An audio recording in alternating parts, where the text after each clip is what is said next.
Prions. Notre Père Céleste, merci pour ta présence et merci de nous donner à fond dans ce qu'est ta parole, de ce que tu nous enseignes. Et glorifie ton nom ce matin dans nos cœurs et nos pensées au nom de Jésus. Donne-nous d'être attentifs et de mettre en pratique ta parole par la suite. Amen. Nous continuons, bien-aimés, le thème, enfin l'exposé du Sermon sur la montagne que nous exposons déjà depuis plusieurs dimanches à tour de rôle, plusieurs prédicateurs. Et nous en sommes au chapitre 6 et au verset 19. Et sans plus tarder, nous allons faire la lecture du chapitre 6, verset 19 au verset 24. Ne vous amassez pas des trésors sur la terre, où la teigne et la rouille détruisent et où les voleurs percent et dérobent. Mais amassez-vous des trésors dans le ciel, où la teigne et la rouille ne détruisent point, et où les voleurs, ne percent ni ne dérobent.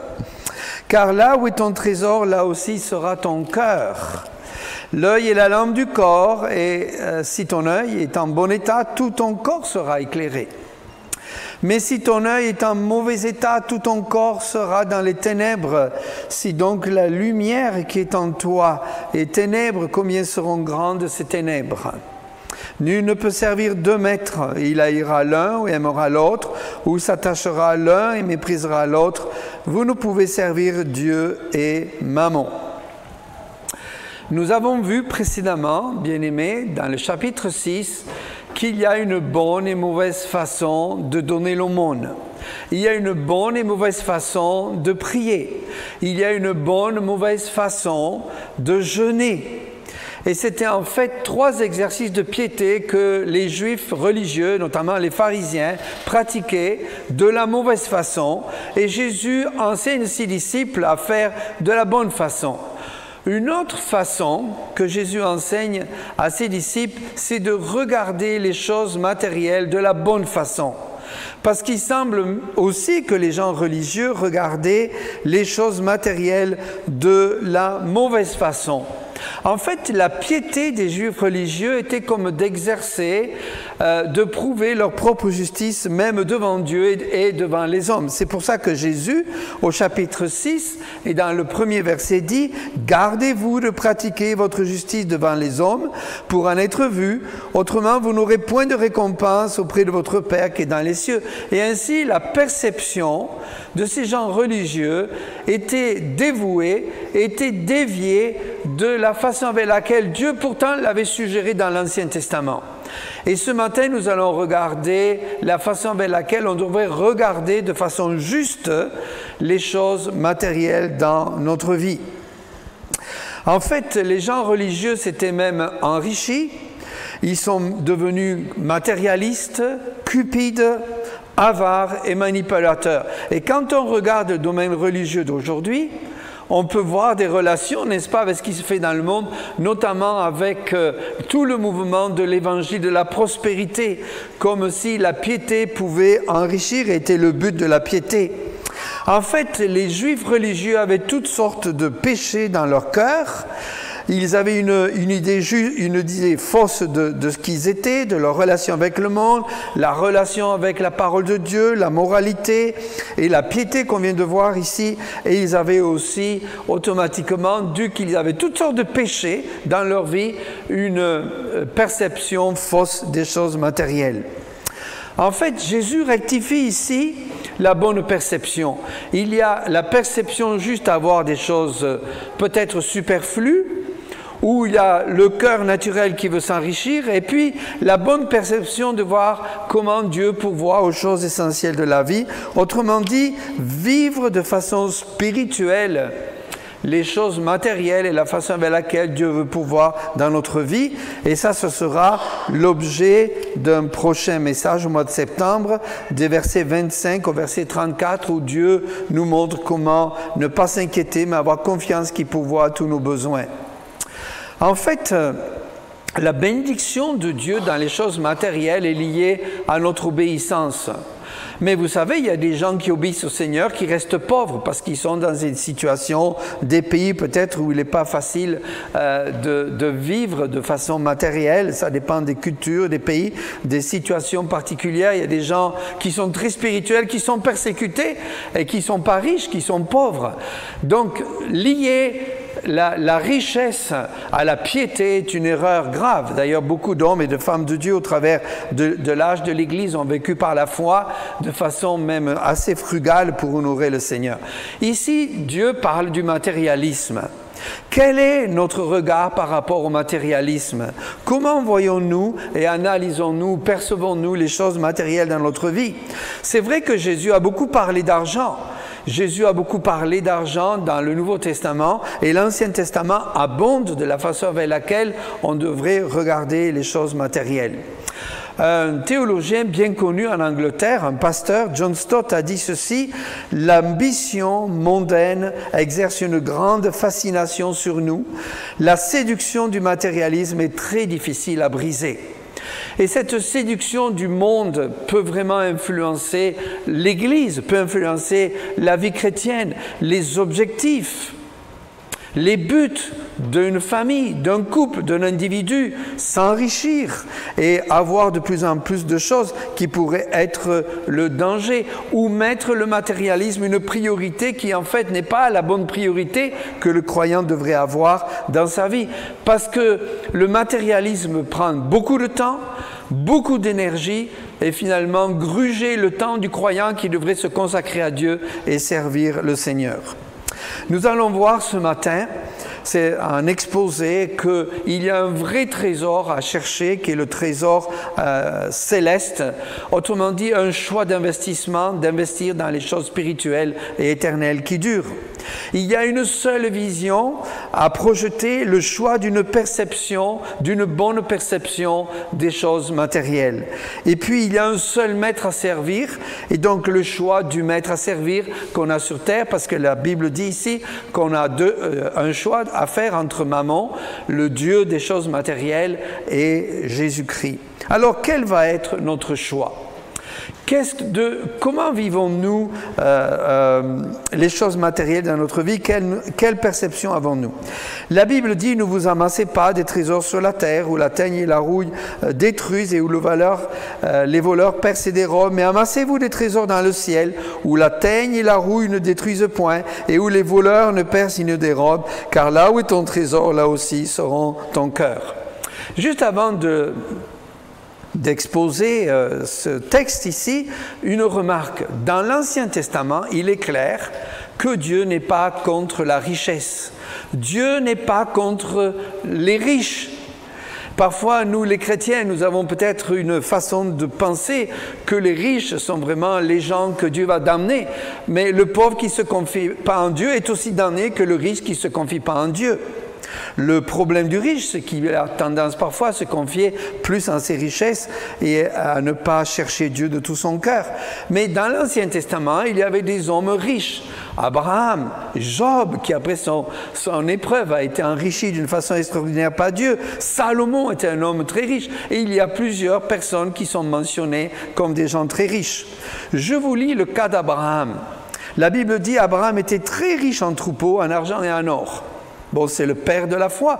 C'est un homme qui était obéissant à Dieu en toutes choses et qui a accompli la volonté de Dieu. Cet homme devint très riche, Genèse 26, 13. Et il alla s'enrichissant de plus en plus jusqu'à ce qu'il devint fort riche. Je ne sais pas si vous vous souvenez, mais à un moment donné, Abraham a dû faire un choix avec Lot, se séparer de Lot parce que leur bien grandissait. Et Lot a choisi la vallée de Sodome et Gomorrhe qui était très riche et Abraham l'a laissé choisir en priorité, parce que le but d'Abraham dans sa vie n'était pas de s'enrichir, mais de plaire à Dieu. Et Lot est tombé dans l'amour du monde, et finalement, il est tombé dans une ville qui l'a tourmenté jour et nuit, et qui finalement a été l'objet du jugement de Dieu. Abraham, il est écrit en Genèse 30, cet homme devint de plus en plus riche. Et il a eu du menu bétail en abondance, des servantes et des serviteurs, des chameaux et des ânes. Par la grâce de Dieu, j'ai rencontré quelques millionnaires chrétiens, surtout aux États-Unis, je dirais. et des gens qui ont consacré leurs biens au Seigneur et qui ont soutenu la mission de façon extraordinaire parce que la richesse n'était pas le but de leur vie. Leur bien n'était pas la priorité de leur vie, leur bien était un outil utilisé dans leur vie pour glorifier Dieu et soutenir la mission. Et à cela, je dirais Amen. En fait, littéralement, ici, lorsqu'on dit « Jésus, ne vous amassez pas des trésors sur la terre », il est intéressant que « amasser » a le même racine d'origine dans l'original, dans le grec, que le mot « trésor ». En fait, on pourrait traduire ceci, écoutez-moi bien, « Ne thésaurisez pas des trésors, n'amassez pas des trésors pour vous-même ». D'abord, la Bible dit ici qu'ils sont périssables. Et ce qui est pire, c'est que cela peut entraîner le cœur loin de Dieu. Et la teigne et la rouille ou la vermoulure détruisent, n'est-ce pas? J'ai fait une mauvaise expérience chez moi. J'aimais beaucoup un gilet, un petit pullover en laine précieuse, très fine. Et un jour, je l'ai sorti du placard de chez moi et j'ai découvert qu'il y avait des trous dans ce pullover que j'aimais beaucoup. Et on m'a expliqué que les mythes, les teignes aiment particulièrement certaines laines. Et donc, je suis allé voir notre chère teinturière et elle m'a expliqué que c'était les teignes qui avaient mangé mon pullover. Ah! Et donc, elle a cousu, rapiécé, mais le mal était fait. Effectivement, si on laisse les mythes manger nos vêtements, ils les détruisent. De même que la rouille ronge le métal et peut détruire le métal avec le temps. En fait, c'est des choses qui sont destinées à périr, que ce soit nos vêtements ou ce qui semble être précieux, un jour va disparaître. Et en plus, il y a les voleurs qui percent et dérobent, dans le sens qu'ils dérobent avec effraction. Vous n'avez jamais craint que quelqu'un fasse une effraction en cassant la porte de chez vous. Mes parents, un jour, au centre-ville de Toulouse, sont rentrés chez eux. Il y avait un voleur qui avait fracassé la porte et volé tout ce qu'il avait pu voler. Et ils en étaient vraiment traumatisés. En fait, nous ne devons pas amasser des trésors parce qu'ils vont disparaître un jour. Et c'est vrai que les pharisiens, à l'époque, une façon, dans certains pays, ça reste cela, une façon de montrer sa richesse, c'est la façon avec laquelle on s'habille. Il y a même des gens qui se revêtent d'habits tissés avec de l'or pour en fait montrer leur richesse. Et on peut montrer sa richesse avec des bijoux, etc. Mais tout ça un jour va disparaître. Même la terre un jour va disparaître, nous dit Pierre dans une de ses épîtres. Jacques est très dur parfois avec les riches à cause de leur mauvaise motivation. C'est pas que Dieu est contre les riches, mais il est contre la mauvaise motivation qui est de s'enrichir pour s'enrichir sans glorifier Dieu. Parce que la Bible dit, faites tout pour la gloire de Dieu. Que vous mangiez, que vous buvez, faites tout pour la gloire de Dieu. Et Jacques dit quelque chose de terrible envers les riches et dit « Vos richesses sont pourries et vos vêtements sont rongés par les teignes. » Et ça revient, n'est-ce pas, à souligner cette vérité que Jésus est en train de nous dire. « Ne thésaurisez pas des trésors pour vous-même. » Amasser peut être semblable à quelqu'un qui pourrait amasser, étendre sa richesse pour de plus en plus la montrer. J'ai montré ici, j'ai pris 2 diapos, n'est-ce pas, de quelqu'un qui est en train de comptabiliser les pièces. Cette idée ici, s'amasser, c'est d'étendre sa richesse pour l'étendre de plus en plus ou l'accumuler de manière. J'ai pensé aussi à une image d'Oncle Picsou. Oncle Picsou a l'air heureux dans son argent, mais si vous lisez Oncle Picsou, moi j'aime bien lire, on voit que son caractère est vraiment difficile. Il est radin, avare, il est prêt à rendre malheureux tous les gens autour de lui parce qu'il veut l'argent, encore l'argent, encore l'argent, encore l'argent, encore l'argent, tout ramasser. Les avares ne savent pas nager, vous savez pourquoi? Ils ne savent pas faire la brasse parce qu'ils font toujours comme ça, à la place de... Lui, il veut flotter dans l'argent, mais en fait, il est dans un engrenage d'un caractère terrible et il fait souffrir beaucoup les gens qui l'entourent. Ce matin, on va regarder d'abord pourquoi ne pas amasser des trésors sur la terre. Premièrement, on a déjà dit que tous ces trésors un jour périront. Tout va disparaître, on n'emporte rien à sa mort. Il y a des gens qui meurent avec des milliards de dollars, mais ils n'emportent absolument rien. Il y a des richissimes américains, vous le savez, qui ont décidé de ne pas donner leur héritage à leurs enfants pour ne pas les gâter, les pourrir. Et ils ont créé des fondations, ils donnent leur argent à cette fondation. Rassurez-vous, ils laissent quelques milliards ou quelques millions à leurs enfants. Mais ceci dit, ils comprennent que l'argent peut pourrir le cœur. En fait, l'argent, quand on meurt, on ne l'emporte pas. On peut bâtir des forteresses de richesse durant sa vie, mais le jour où on meurt, on n'emporte rien. Deuxièmement, il nous enchaîne. L'argent peut enchaîner le croyant ou le non-croyant, et c'est ce que dit Paul ici en 1 Timothée chapitre 6 versets 9 à 10, mais ceux qui veulent s'enrichir tombent dans la tentation, dans le piège et dans beaucoup de désirs insensés et pernicieux qui plongent les hommes dans la ruine et la perdition. Waouh, la ruine! Il y a combien de gens qui ont voulu s'enrichir, ils ont tout perdu et de désespoir, ils se sont suicidés parce que leur valeur, leur identité, c'était l'argent. Car l'amour de l'argent est une racine de tous les maux, et quelques-uns, en étant possédés, se sont égarés loin de la foi et se sont jetés eux-mêmes dans bien des tourments. On appelle ça la cupidité. Et la cupidité amène à devenir radin, qui est l'inverse de la générosité. Il y a un pasteur que j'ai lu dans un article d'Évangile 21 qui a écrit ceci: « Plus nous possédons des choses, plus les choses semblent nous posséder. Nous commençons à organiser nos vies autour d'elles et nous dépensons de l'argent pour les maintenir en bon état. » Bonhoeffer, vous savez, ce grand théologien qui est mort à cause de sa foi par les nazis, qui était allemand, donc Bonhoeffer, un pasteur allemand, explique: quant à ces choses, c'est une idolâtrie. Ça met quelque chose d'autre que Dieu au centre de nos vies. Et vous savez, l'homme peut avoir aujourd'hui toutes sortes d'addictions. Il peut avoir le sexe, il peut avoir l'ambition, la télévision, il peut y avoir l'argent. Et quelque part, c'est comme si l'argent, ici, est personnifié. Il est parlé de mammon. Mammon, c'est finalement faire de l'argent un dieu. Et quelque part, il faut faire attention qu'on ne donne pas à l'ennemi un terrain où Satan va prendre de la place et finalement nous rendre esclaves. J'avais un frère dans mon église à Québec, je ne vais pas citer son nom, qui avait hérité de son père un magasin qui était pervers. Mais ce jeune homme voulait tellement plaire à son père et surtout s'enrichir qu'il a accepté l'héritage et de faire fructifier ce commerce pervers pour s'enrichir. Il a entraîné sa famille dans cela. Et c'était terrible de voir comment ce croyant, entre guillemets, par amour de l'argent, a tout sacrifié dans sa vie. Il a rendu tellement de gens malheureux, et notamment sa famille.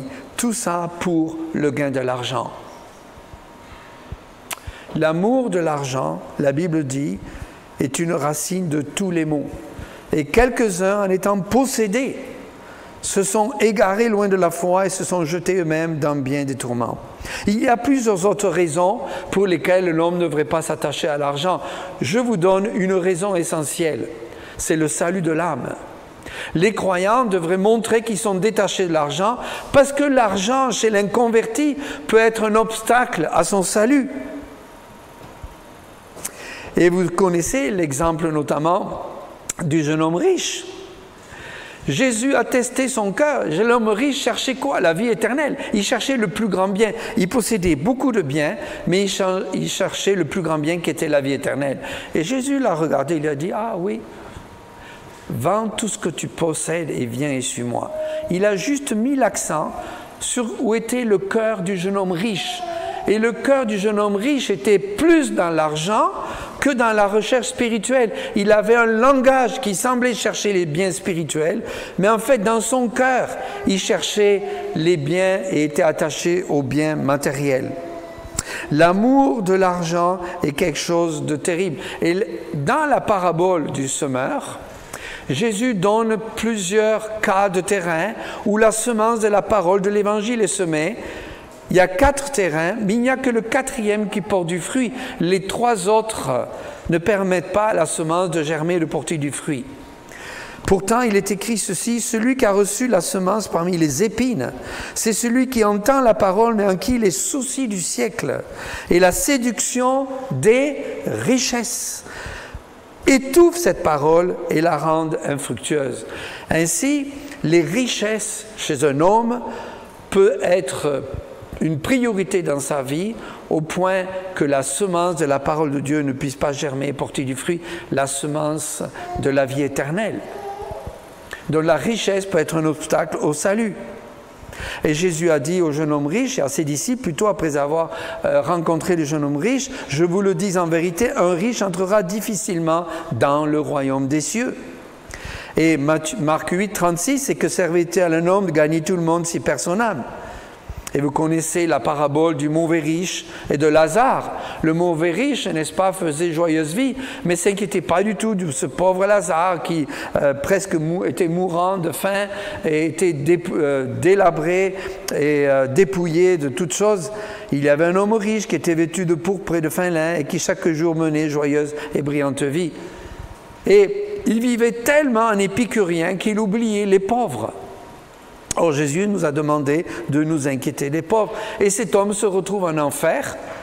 Et puisque Jésus nomme le mauvais riche et le nom du pauvre Lazare, on pense que c'est peut-être plus qu'une parabole, que c'est peut-être une histoire réelle. En tout cas, Jésus connaît le ciel et l'enfer, n'est-ce pas?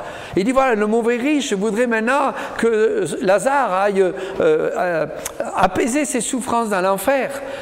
Il est en enfer parce qu'il a mis sa confiance plus dans ses richesses que dans l'amour du Seigneur. La Bible dit que se confier dans ses biens est insensé. Et Jésus nous a laissé une autre parabole en Luc 12, versets 13 à 21, où l'homme amasse des trésors, des trésors, des trésors. Et puis finalement, il est tellement riche, il dit, ben maintenant ça suffit, je vais me reposer. J'ai bâti des tours, j'ai tout ce qu'il faut.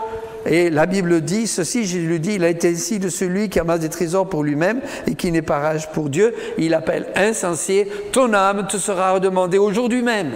Et tout ce qu'il a accumulé dans sa vie, il le perd du jour au lendemain.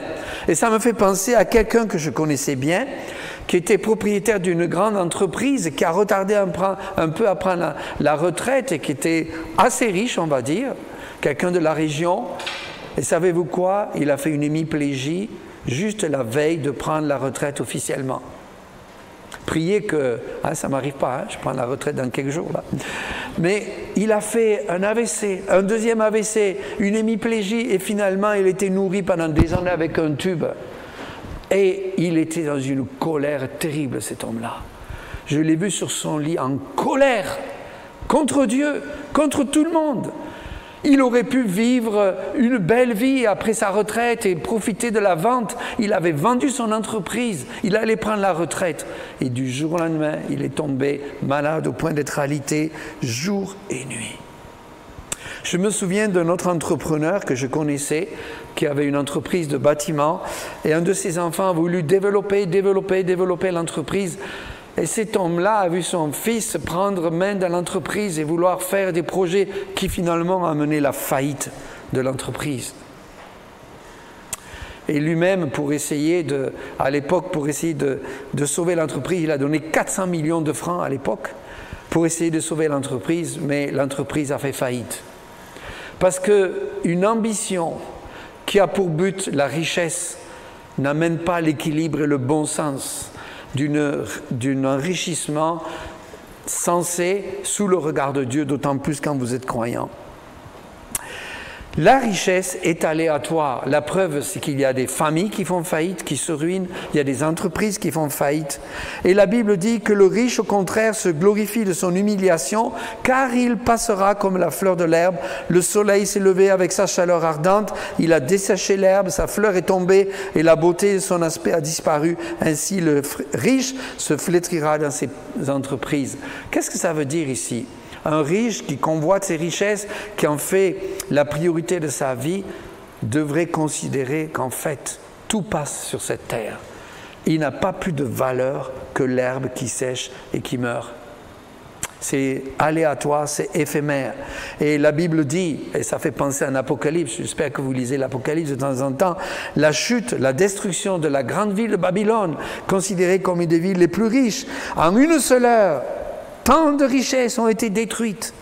Et tous les pilotes, tous ceux qui naviguent vers ce lieu, les marins et tous ceux qui exploitent la mer, se tenaient éloignés. Dieu a fait chuter cette grande Babylone. Et un jour, Dieu dit aussi qu'il fera disparaître la terre. Le jour du Seigneur viendra comme un voleur. En ce jour, les cieux passeront avec fracas. Les éléments embrasés se dissoudront et la terre avec les œuvres qu'elle renferme sera consumée. Tout le monde passe. Et un jour, on se retrouve au cimetière. Et on est poussière, un retour de poussière qui montre notre besoin de nous humilier. Nous n'avons pas besoin d'amasser des trésors sur la terre parce que ces trésors vont périr et on peut en devenir esclave et tomber dans le piège et se détourner de Dieu. Et finalement, en ne donnant pas notre cœur à Dieu, nous avons tendance à laisser Satan prendre le dessus sur nous. Mais la Bible dit, et c'est une bonne chose, amassez-vous des trésors dans le ciel où la teigne et la rouille ne détruisent point et où les voleurs ne percent ni ne dérobent. Et je pense à ce qu'a dit Jésus en Jean 6, 27, « Travaillez non pour la nourriture qui périt, mais pour celle qui subsiste pour la vie éternelle et que le Fils de l'homme vous donnera, car c'est lui que le Père, que Dieu a marqué de son sceau. » Quel genre de nourriture prenons-nous chaque jour? Quelle est notre nourriture préférée? Est-ce qu'elle est vraiment spirituelle? Vous avez compris ce que je veux dire. Alors, pourquoi amasser des trésors dans le ciel? C'est une bonne question. Jésus dit, ne vous amassez pas des trésors sur la terre, mais amassez-vous des trésors dans le ciel. Eh bien, la première raison pour laquelle on doit s'amasser des trésors dans le ciel, c'est parce que c'est Dieu qui le commande.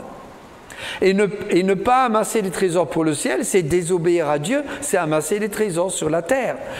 Amassez-vous des trésors sur le ciel, c'est un commandement que Jésus donne. Et remarquez bien ici, c'est un impératif présent à la voix active. Qu'est-ce que ça veut dire?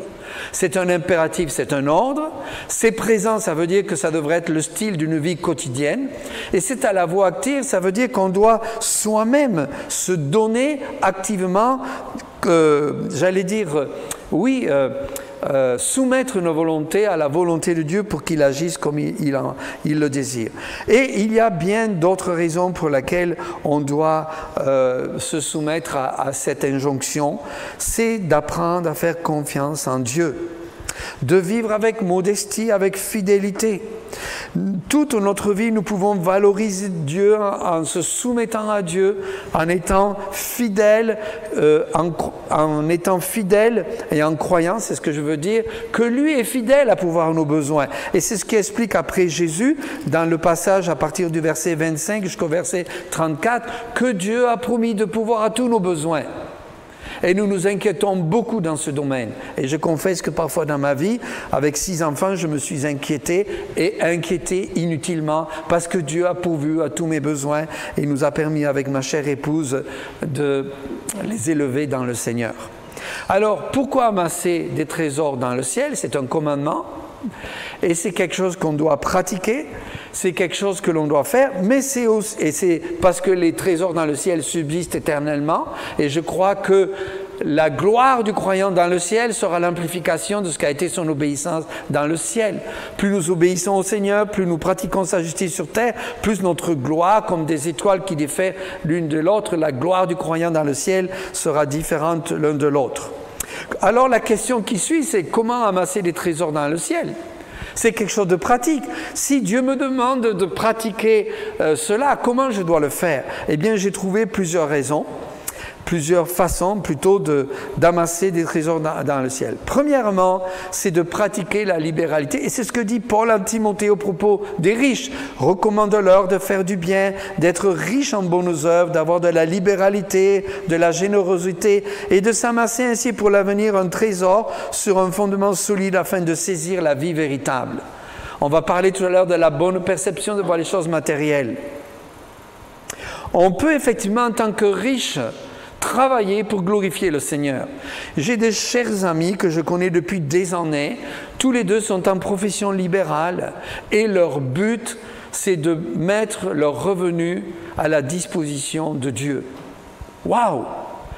Ils pourraient gagner beaucoup d'argent et je pense que tous les deux gagnent assez d'argent, mais ils ont un métier qu'ils font avec beaucoup de sérieux et de bonne conscience et leurs revenus, ils les consacrent à Dieu. Ils ne disent pas « Seigneur, qu'est-ce qu'on va donner ?» Mais qu'est-ce que tu permets que je vais retenir pour nous? Et ainsi, ils consacrent tous leurs revenus à la mission, à toutes sortes de soutiens, de missionnaires, d'œuvres missionnaires. Et leur but de travailler jusqu'à la retraite, c'est de mettre leur argent à la disposition de Dieu, qu'il en fasse ce qu'il veut. Je connais un évangéliste avec qui j'étais très ami, qui m'a raconté que son soutien venait essentiellement d'hommes riches, armateurs, pas grecs, mais suisses. Et c'est des gens qui étaient très richissimes. Et leur but, c'était de soutenir la mission. Et ils ont confessé à cet évangéliste, nous voulons te soutenir, on croit à ton ministère. Voilà, ils lui ont payé une voiture à lui, à son épouse, ils l'ont soutenu pendant des années. Mais chaque année, ils remettaient en cause les personnes ou les œuvres à qui ils donnaient, parce qu'ils voulaient s'assurer que Dieu les dirigeait pour donner. Mais leur but n'était pas de s'enrichir, ils étaient devenus très riches par héritage, mais c'était des chrétiens. Leur but était de donner à Dieu pour que Dieu soit glorifié. Faites tout pour la gloire de Dieu. C'est incroyable ça. La Bible dit « Honore l'Éternel avec tes biens et avec les prémices de tout ton revenu, alors tes greniers seront remplis d'abondance et tes cuves regorgeront de mou. » Je me souviens d'un homme d'affaires aux États-Unis qui s'appelle Letourneau, qui a écrit un livre. L'homme dit « Dieu dirige mes affaires ». Je ne sais pas si vous connaissez son livre. Et c'est un homme qui a eu par révélation, c'est un ingénieur dans les travaux publics, il a eu par révélation les dessins des grosses machines qu'on utilise aujourd'hui dans les travaux publics. Et cet homme a donné jusqu'à 99% ou 90% exactement de ses revenus à Dieu, il a donné 10%. Il a même créé une université chrétienne. Il a glorifié le Seigneur. Et la Bible dit, donnez, il vous sera donné, on versera dans votre sein une bonne mesure serrée, secouée et qui déborde, car on vous mesurera avec la mesure dont vous serez servi. Picsou est un mauvais exemple. Parce que radin, je pense qu'il n'y a pas la suite, n'est-ce pas? Mais les gens riches qui sont radins, qui font toujours comme ça, tout tard ils s'appauvrissent. D'abord, ils sont très pauvres dans leur cœur. Je ne sais pas si vous avez fréquenté des gens riches et radins, mais ça fait vraiment mal au cœur, parce qu'ils sont vraiment tristes. L'amour de l'argent n'amène pas la joie du Seigneur. Deuxièmement, non seulement on peut amasser pour le ciel en exerçant la libéralité, mais en pratiquant de bonnes œuvres, car nous sommes son ouvrage et ont été créés en Jésus-Christ pour les bonnes œuvres que Dieu a préparées d'avance afin que nous les pratiquions. Dieu désire à ce qu'on soit récompensé de notre vie sur terre. Si nous pratiquons les bonnes œuvres préparées d'avance, il en est heureux. Même dit qu'il a préparé des récompenses au ciel pour chacun de ses enfants qui pratiquent sa justice. Et c'est pour ça qu'en 1 Corinthiens 3, versets 12 à 15, Paul, inspiré par Dieu, nous avertit ainsi. « Car si quelqu'un bâtit sur ce fondement avec de l'or, de l'argent, des pierres précieuses, du bois, du foin, du chaume, l'œuvre de chacun sera manifestée, car le jour la fera connaître, parce qu'elle se révélera dans le feu, et le feu éprouvera ce qu'est l'œuvre de chacun. » Si l'œuvre bâtie par quelqu'un sur le fondement, Jésus-Christ, subsiste, il recevra une récompense. Si l'œuvre de quelqu'un est consumée, il perdra sa récompense. Pour lui sera sauvé, mais comme au travers du feu. Autrement dit, tout ce qu'on bâtit à partir de Jésus-Christ subsiste dans l'éternité, mais tout ce qui n'est pas bâti sur Jésus-Christ disparaîtra par le feu. Et donc nos œuvres qui ne sont pas faites en Christ, un jour dans l'éternité disparaîtront.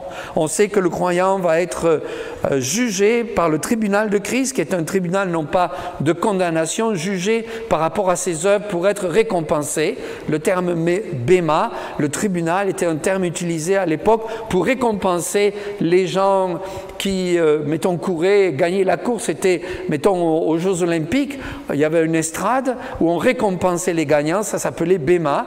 C'est le mot pour l'estrade qui récompensait. Et la Bible nous avertit, n'aimons point le monde ni les choses qui sont dans le monde. Si quelqu'un aime le monde, l'amour de Christ n'est point lui.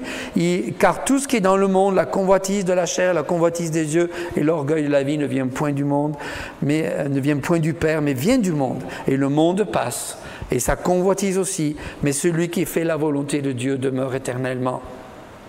Si nous aimons Dieu, nous allons faire sa volonté et nous aurons une récompense au ciel. Et c'est ainsi une façon d'accumuler les richesses pour l'éternité.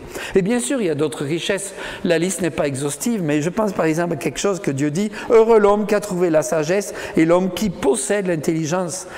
Car le gain qu'elle procure est préférable à celui de l'argent et le profit qu'on en tire vaut mieux que l'or. » La sagesse, la réputation est préférable à de grandes richesses et la grâce vaut mieux que l'argent et que l'or. Autrement dit, tout ce que vous cultivez comme vertu spirituelle dans votre cœur qui glorifie Dieu est une façon d'amasser un trésor dans les cieux. Amen. C'est tellement beau cela. Moi, quand j'ai étudié ça, ça m'a bouleversé. J'ai glorifié Dieu de la façon avec laquelle il dirige ma vie.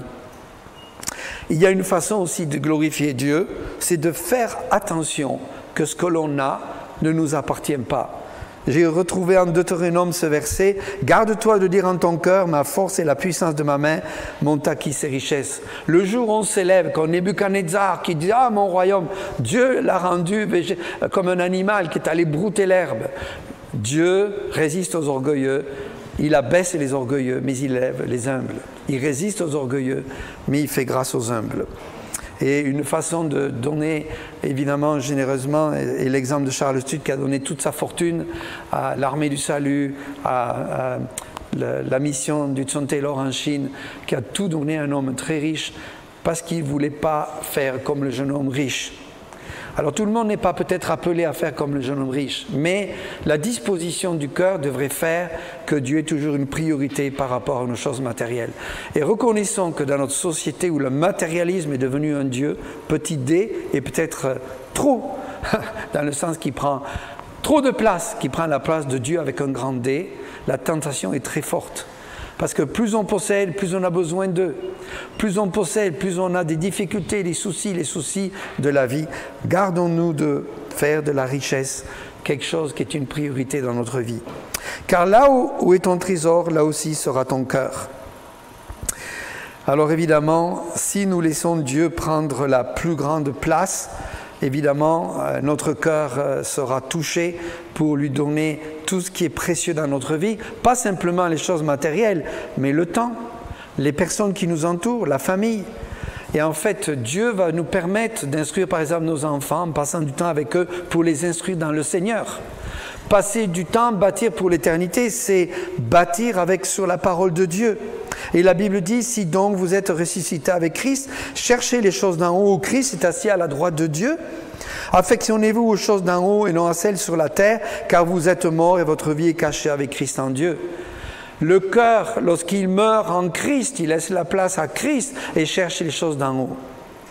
Et parfois, l'amour de l'argent, la sécurité matérielle empêche d'avoir un cœur qui glorifie Dieu et de chercher les choses d'en haut. C'est pour ça qu'il y aura des pauvres qui seront très riches au ciel et des riches qui seront très pauvres au ciel parce que leur priorité n'était pas la même. J'aimerais vous lire ce qu'a dit Jean Chrysostome. Il a dit ceci, « Nous ne sommes que des invités temporaires sur la terre. Nous reconnaissons que les maisons dans lesquelles nous vivons sont simplement des auberges sur le chemin vers la vie éternelle. Nous ne recherchons pas la paix ou la sécurité par les murs matériels autour de nous, ni de toit au-dessus de nos têtes. » Autrement dit, le croyant ne bâtit pas des choses autour de lui comme si elles devaient subsister à jamais. Il n'est que passager, étranger sur la terre. Plutôt, nous voulons nous entourer d'un mur, et qu'est-ce que j'aime cette phrase, de grâce divine. Et nous regardons vers le ciel comme étant notre toit. Qu'est-ce que c'est beau ça, Jean Chrysostome. Et les meubles de nos vies devraient être de bonnes œuvres faites dans un esprit d'amour. Bâtissons nos maisons avec des murs de grâce, des toits qui s'ouvrent au ciel et des meubles qui sont les bonnes œuvres. Qu'est-ce que c'est beau cette citation. Campbell Morgan, un anglophone, a dit ceci, « Animé d'une passion ardente, vous devez vous rappeler que vous n'êtes pas l'enfant d'aujourd'hui. » Il donne une dimension, n'est-ce pas, au sujet de l'éternité. Vous n'êtes pas de la terre, vous êtes plus que la poussière. Vous êtes l'enfant de demain, vous appartenez aux éternités, vous êtes le fruit de la divinité. Les dimensions de votre vie ne se bornent pas au point où le ciel embrasse l'herbe verte. La totalité de votre vie ne tient pas à la seule petite sphère où vous vivez. Vous appartenez à l'infini. Si vous faites fortune sur la terre, âme pauvre, triste et insensée, vous la placez dans un endroit où vous ne pouvez pas la conserver. Amassez une fortune, mais gardez-la où elle vous accueillera à l'aube du matin nouveau. Qu'est-ce que c'est beau cela? William Booth disait, le fondateur de l'Armée du Salut, « Vous n'avez qu'une vie à vivre, pour qui, pourquoi allez-vous la vivre ?» Et certainement que si nous sommes croyants, nous voulons vivre pour l'éternité. Je dois aller un peu plus vite. J'espère que vous êtes avec moi encore. Une seule vision. L'œil est la lampe du corps. Si ton œil est en bon état, tout ton corps sera éclairé. Mais si ton œil est en mauvais état, tout ton corps sera dans les ténèbres. Et si donc la lumière qui est en toi est ténèbres, combien seront grandes ces ténèbres? Nous allons développer le dernier point de façon moins grande parce que c'est surtout les 3 premiers versets, je pense, qui étaient bons de développer. Ici, c'est intéressant parce que dans le grec, c'est ce que traduit Darby dans sa traduction littérale, il est écrit « La lampe du corps, c'est l'œil. Si donc ton œil est simple. » Simple. Là, il est écrit « La lampe du corps est l'œil, si ton œil est en bon état. » Mais le bon état, ici, de l'original grec, ça veut dire simple, sain. Et le mot ici est un mot en grec qui a été employé plus tard dans d'autres traductions par libéralité, libéralement. Autrement dit, si ton œil est sain, si tu laisses la lumière de Jésus pénétrer en toi le plus possible, tout ton être entier va être lumière et tu vas être rempli du Saint-Esprit. J'arrive à cette conclusion, peut-être que ce n'est pas, 100% la conclusion à tirer, mais quelque part, ça me fait penser ceci, c'est que la façon avec laquelle nous voyons les choses, notre œil du corps, c'est l'œil, c'est la lampe du corps, ça nous permet de voir. Et lorsque tout est obscur, lorsque on devient aveugle, on ne voit plus rien. Vous avez compris cela. Mais si notre œil spirituel nous permet de voir les choses spirituelles, ici, ce verset, il est introduit par Jésus dans l'enseignement de Jésus entre deux choses. Amassez-vous des trésors dans le ciel. On a 2 mètres possibles, l'argent ou Dieu. Et l'œil ici vient à faire cette analogie. Tu dis, mais quelle affaire avec l'argent? En fait, je suis arrivé à la conclusion suivante en étudiant ce passage, c'est que ma perception, la façon avec laquelle je vois les choses matérielles sur cette terre, devient ma façon de voir les autres choses spirituelles sur la terre. Autrement dit, je ne peux pas, si je vois les choses matérielles de la mauvaise façon, vraisemblablement, je vois aussi les autres choses spirituelles de la mauvaise façon. Waouh, c'est fort comme enseignement. Donc mon attitude vis-à-vis de l'argent démontre beaucoup de mon cœur spirituel. Vous avez compris, je pense, c'est bon? J'ai mis du temps à arriver à cette conclusion, mais bon, je trouve que c'est merveilleux. Le cas des pharisiens, c'était des gens qui étaient aveugles finalement. Les pharisiens avaient ce problème parce que leurs yeux spirituels étaient malades. La Bible dit ici, si ton œil est en mauvais état. Et ici, dans le grec, mauvais état, c'est littéralement le mot qui signifie méchant. Si ton œil est méchant. Waouh! Si ton œil est méchant, en mauvais état, tout ton cœur sera dans les ténèbres. Autrement dit, rejeter la lumière, plonge le croyant ou la personne dans les ténèbres et il devient méchant parce qu'il n'a pas la lumière de Christ pour marcher dans la lumière. Jésus a dit, je suis la lumière du monde, celui qui me suit ne marchera pas dans les ténèbres, mais il aura la lumière de la vie. En fait, ces pharisiens, de leurs yeux, ils convoitaient l'argent et la richesse. Ils étaient donc dans les ténèbres spirituelles, ils étaient esclaves de leur convoitise et leur désir d'argent était si grand qu'ils négligeaient le service de leur vrai maître. Dit un commentaire du Nouveau Testament, Walvoord, pour ne pas le mentionner, en fait, leur aveuglement par rapport aux choses matérielles les amenait aussi à vivre aveuglés par rapport aux choses spirituelles. C'est pour ça que la Bible dit, dis-moi où est ton cœur? Il est soit au ciel, soit sur la terre. Waouh! Bon, continuons un petit peu pour aller plus loin. Quel regard avez-vous? Alors c'est anticipé, merci. J'ai remis Picsou, vous voyez. On peut avoir des yeux qui regardent avec l'argent, ou on peut avoir les yeux qui regardent avec Jésus-Christ et son enseignement, la Bible. Évidemment, j'ai fait exprès de mettre dans cette lunette un verre avec Picsou, un verre avec la croix. Est-ce que c'est possible d'avoir double vision comme ça?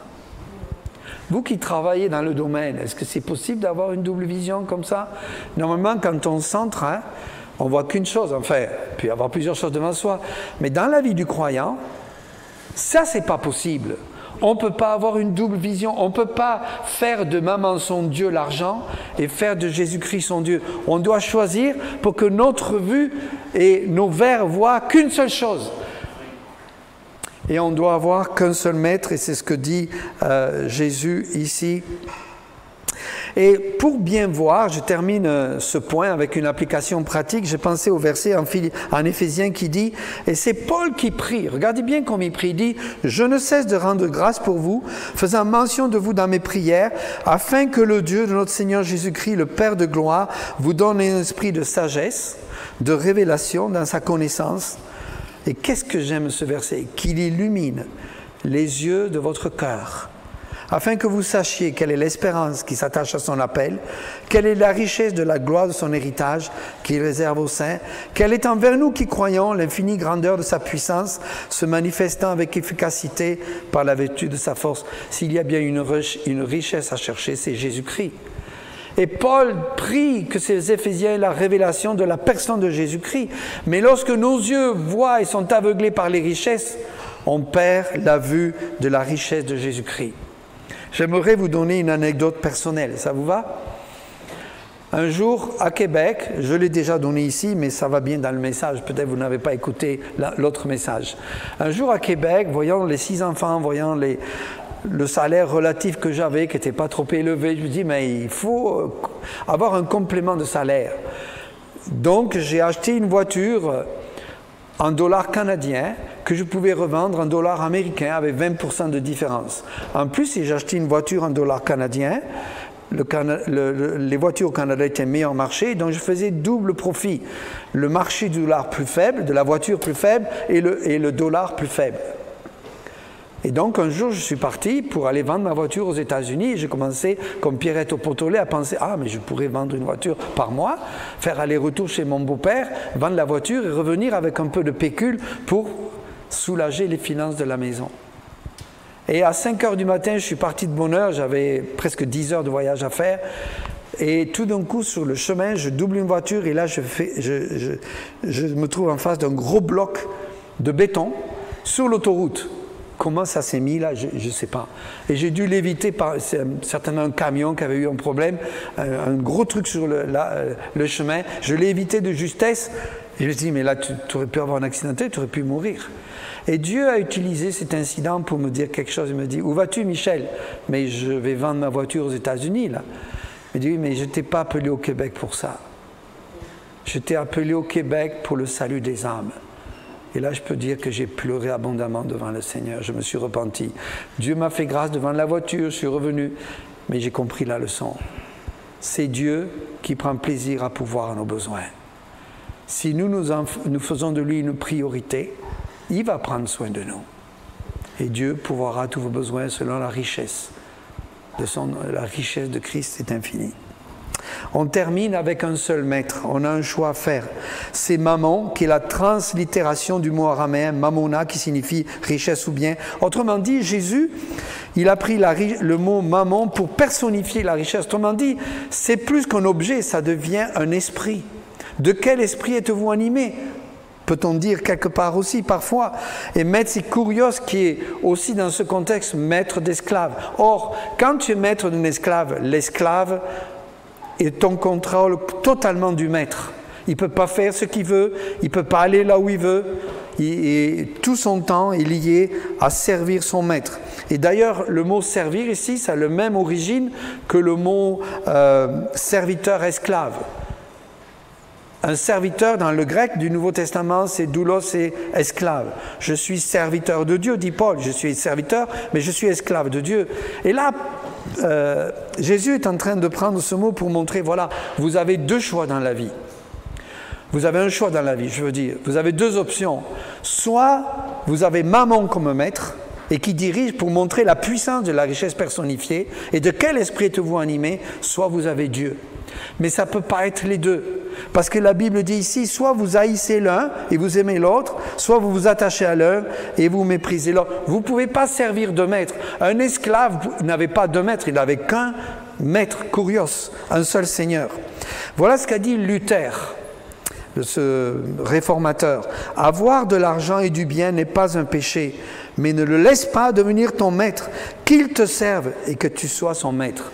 Autrement dit, les biens doivent être au service du croyant, au service du maître, mais pas l'inverse. Calvin a dit ceci, « Quand les richesses dominent sur le cœur, Dieu a perdu son autorité.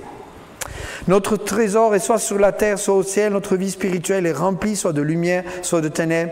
Et notre maître est soit Dieu, soit maman, les biens terrestres. Waouh, ces forces-là. Ainsi, on a le choix de choisir entre avoir un cœur entier pour Dieu ou essayer de faire un mélange, une chose que Dieu déteste, un cœur partagé entre ce qui est les choses matérielles et Dieu lui-même, alors qu'en fait, le croyant est appelé à être dirigé pour aller vers le ciel. Il est en route pour le ciel. Nous ne sommes pas en route pour vivre sur la terre les yeux baissés comme si la terre était le but de la vie et que nous marchons sans but glorieux, sans but infini, sans but éternel. Le croyant sur la terre a pour but de vivre dans l'éternité. Alors la conclusion, c'est ceci. Où en êtes-vous par rapport à votre cœur? Ok, on va passer l'autre diapo, merci. Luther, Calvin, vous verrez ça sur le site, merci. En fait, le cœur peut être soit attaché à la terre, soit au ciel. L'œil, qui est notre perception des choses matérielles, peut nous amener soit vers les ténèbres, soit vers la lumière. Et enfin, le service peut être le service attaché à maman ou le service attaché à Jésus-Christ. Quel choix vous faites? C'est une bonne question, n'est-ce pas? Et moi, ça m'a fait quelque chose de penser à tout ça. Et j'aimerais dire ceci, qu'on a un modèle à suivre. Et là, réfléchissons un instant avec cette diapo de Corinthiens 8:9, car vous connaissez la grâce de notre Seigneur Jésus-Christ qui pour vous s'est fait pauvre, de riche qu'il était, afin que par sa pauvreté vous fussiez enrichis. Il était dans la gloire du ciel, il s'est dépouillé. Philippiens 2 nous montre les 7 étapes d'humiliation avant d'arriver à la gloire de Dieu, et en passant par la crucifixion, la résurrection. Peut-être on doit apprendre à s'appauvrir pour enrichir les autres. Et quand on s'appauvrit dans le cœur, on s'enrichit spirituellement. Tout dépend où est notre cœur. Donc on a un choix à faire, et c'est notre défi ici. Faire le bon choix entre les biens terrestres et célestes, vivre dans la lumière ou bien dans les ténèbres, servir Dieu ou maman. Prions s'il vous plaît. Notre Père Céleste, nous te bénissons parce que ta parole est une lumière sur notre sentier, une lampe. Et nous voulons vivre de cette lumière. Nous ne voulons pas avoir une philosophie de vie qui est liée à nos émotions, à l'influence de la mondanité du monde. Mais nous voulons être à contre-courant si c'est nécessaire pour vivre pour Christ, d'avoir un cœur entier pour lui et de nous consacrer afin de vivre pour l'éternité. Nous n'avons qu'une seule vie à vivre, Seigneur, et nous voulons la vivre pour toi. Aide-nous par ta grâce. Au nom de Christ. Amen.